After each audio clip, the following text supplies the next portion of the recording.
Hey, welcome back, guys. In this video, we're going to focus on linear relationships, and it comes directly from TEAC 7.7a, which these would be non-proportional relationships. They simplify into the slope-intercept form y equals mx plus b. To refresh your memory, m is your rate of change, and b is your initial value. Now, keep in mind, it also depends on context.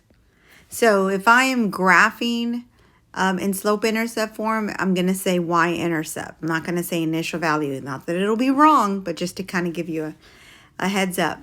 And then rate of change is your change in y over your change in x. Now, one thing to know, in linear, the word line is in there, so linear just means straight line. All right, let's go ahead and get started. So it says write an equation in the form y equals mx plus b. There are multiple ways to do this. I'm going to start off finding my rate of change, which is my m. I can use any points that I want on the graph, so I'll just grab that ordered pair. Hopefully you can see through, and then I grabbed another.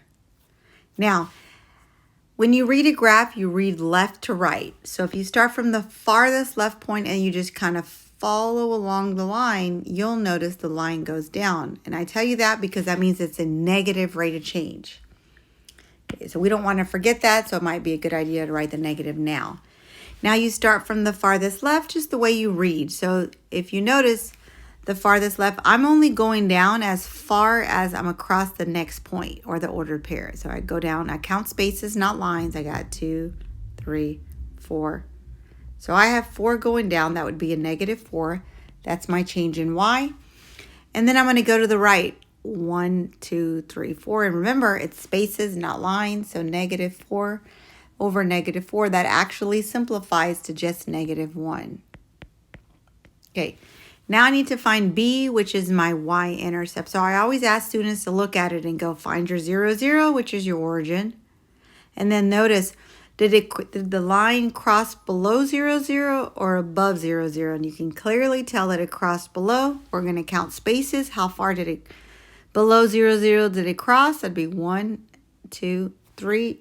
So my rate of change, my initial value is negative 3. Now I just need to plug in the m and the b. Substitute those values, and I have found my equation. All right, let's go to the next one. It's the same concept. The only thing is, think about this, these are ordered pairs from a graph. You can graph them and do it the way we just did the last example, or you can just solve it algebraically.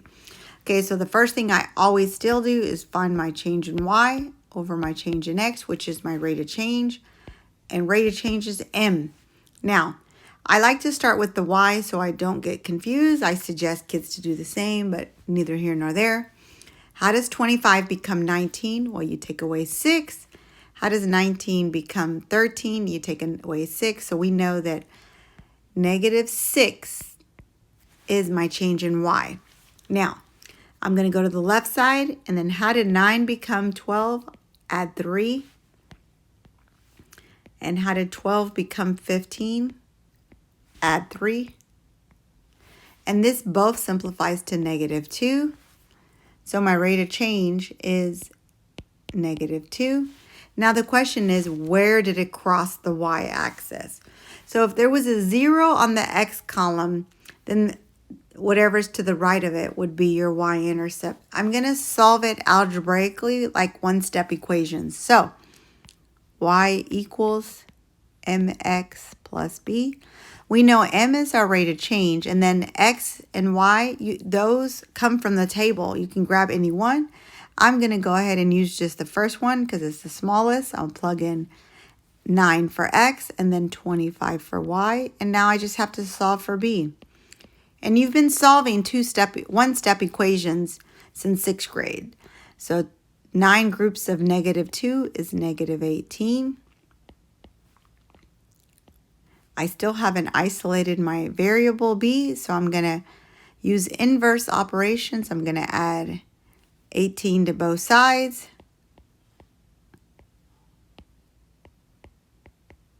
And so B equals 43.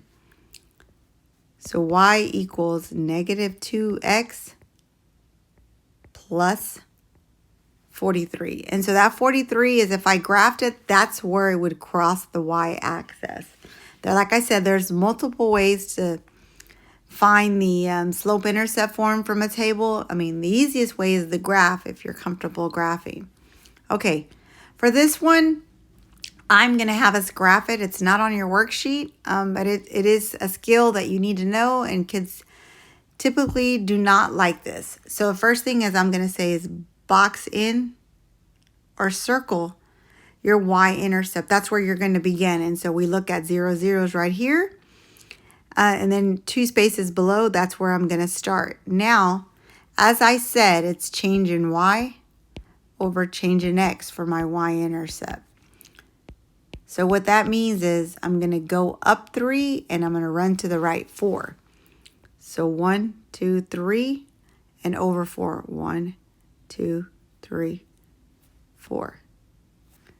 So I have 2 points. That's more than enough to make my line.